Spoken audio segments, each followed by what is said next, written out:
Hello friend, आप सभी का स्वागत है मेरे यूट्यूब चैनल संस्कृत पाठशाला में। मैं आपके लिए लेकर आया हूँ व्याकरण को सीखने का आसान सा तरीका। इसके लिए आपको मेरे चैनल को सब्सक्राइब करना होगा, लाइक करना होगा और आइकन के नोटिफिकेशन पर क्लिक करना होगा ताकि आपको मेरी वीडियो मिलती रहे। तो हम स्टार्ट करते हैं संस्कृत व्याकरण को सीखने का आसान तरीका। उसके लिए आप सबसे पहले हमें ये जानना होगा कि संस्कृत व्याकरण होती क्या है। संस्कृत व्याकरण में सभी सार्थक शब्दों को, पदों को 3 वर्गों में बांटा गया है। पहला है संज्ञा पद, दूसरा क्रियापद, तीसरा है अव्यय पद। अब संज्ञा पद किसे कहा जाता है, ये आप सभी जानते हो कि नाम, वस्तु, शहर आदि को संज्ञा कहा जाता है। क्रियापद क्या होता है, इसके लिए हमें संस्कृत व्याकरण में क्रियाओं के रूप को धातु कहते हैं, जो कि क्रिया होती है। अब धातु और क्रिया क्या है, दूसरे शब्द में कहें तो संस्कृत का लगभग हर शब्द धातु के रूप में तोड़ा जा सकता है। जैसे कि अगर भू है, भव है, उसका होना होता है। गम, गज को जाना कहते हैं। दृश्य को देखना कहते हैं। पठ को पढ़ना, लिखना आदि ऐसे शब्द जिनका क्रिया होती है। हम क्रिया करते हैं, जैसे खाना, पीना, उठना, बैठना, चलना, ये हमारी सारी क्रिया होती है। अब इस सब को जानने के लिए हमें ये जानना जरूरी है कि आखिर इनका उपयोग कैसे किया जाता है। उसके लिए हमें अव्यय को पढ़ने के लिए पहले हमें संज्ञा और क्रिया का जानना जरूरी है। इसके लिए हमें लकार जानना होगा। लकार क्या होता है, वास्तव में लकार को काल भी कहा जाता है। लकार संस्कृत में 10 होते हैं। वास्तव में ये 10 प्रत्यय कह सकते हैं आप, जो कि धातु में जोड़ जाते हैं। लकार को काल कहा जाता है क्योंकि हम किसी भी कार्य को वर्तमान काल में करते हैं, भविष्य में करते हैं या भूतकाल में करते हैं।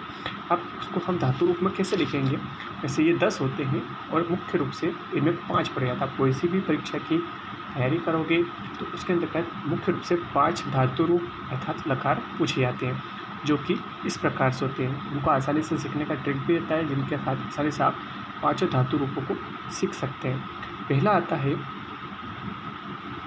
लट लकार, जिसको हम वर्तमान काल कहते हैं।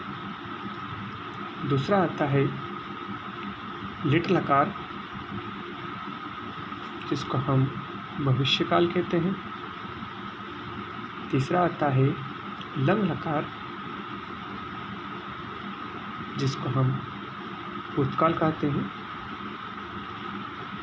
चौथा आता है लोट लकार, इसको हम अज्ञार्थ में लेंगे। और 5वां आता है विधिलिंग लकार, जिसको हम चाहिए अर्थ में। हमें किसी से पुस्तक चाहिए, किसी से पेन चाहिए, तो उसको संस्कृत काल में किस प्रकार से जोड़ा जाता है, उसके लिए हम विधिलिंग लकार का उपयोग करेंगे। अब हम इन चीज़ को आसानी से सीखने के लिए ट्रिक बनाते हैं, तो उसके लिए सबसे आसान तरीका रहता है लट लकार को पढ़ने का। उसके लिए हमें एक जो टेबल रहती है उसको बनाते हैं, जिससे हम आसानी से सीख सकते हैं कि लट लकार को कैसे पढ़ा जा सकता है।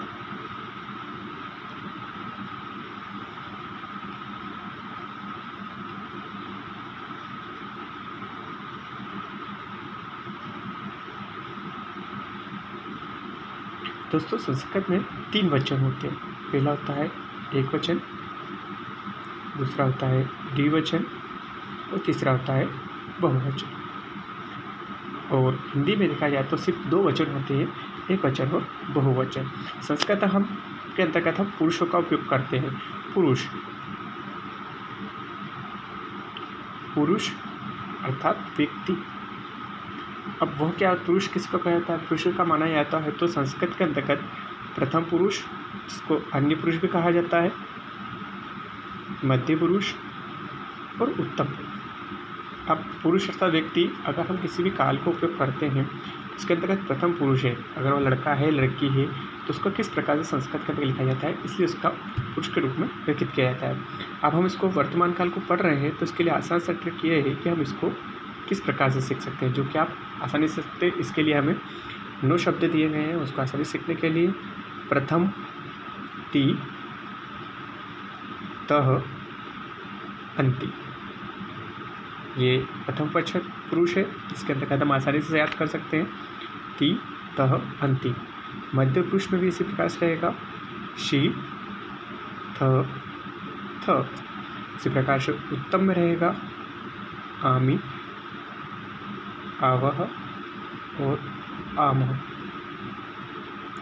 ये इसका आसान सा तरीका है जिससे हम आसानी से कई नए वर्ड शब्द सीख लेंगे। तो इसी प्रकार से हम इसको सीख सकते हैं कि वर्तमान काल को कैसे लिखा जाता है।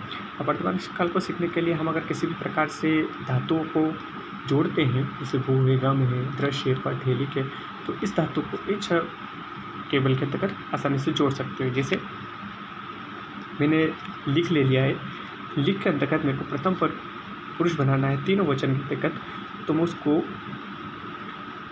लिखती, लिखतः और लिखन्ति के रूप में लिखूँगा। इस प्रकार से आप कोई सा भी धातु शब्द लीजिए और इस टेबल में आगे की ओर जोड़ दीजिए ताकि आपका वर्तमान काल विकल्प से बन जाएगा।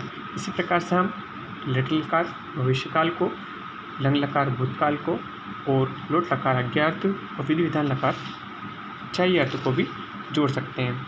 अब हमें अगर लिट लकार पढ़ना है तो उसके लिए हमें क्या करना होगा, उसके लिए सिंपल सा शब्द रहेगा। उसी प्रकार से हम उसको टेबल बनाएंगे। प्रथम पुरुष, मध्य पुरुष, उत्तम पुरुष, तीनों वचन लेंगे, एक वचन, द्विवचन और बहुवचन। अब हम इसमें लिट लकार को सीखने का असल सा ट्रिक ये रहता है कि हम इसके अंतर्गत प्रथम पुरुष के अंतर्गत श शब्द जोड़ेंगे। श, बाकी वही वर्तमान काल की टेबल रहेगी। श्यति, श्यतः, श्यन्ति। इसी प्रकार से श्यसि, श्यथः, श्यथ, श्यामि, श्या, वह और श्याम। यह हमारा भविष्य काल हो जाएगा, इसको हम आसानी से सीख सकते हैं।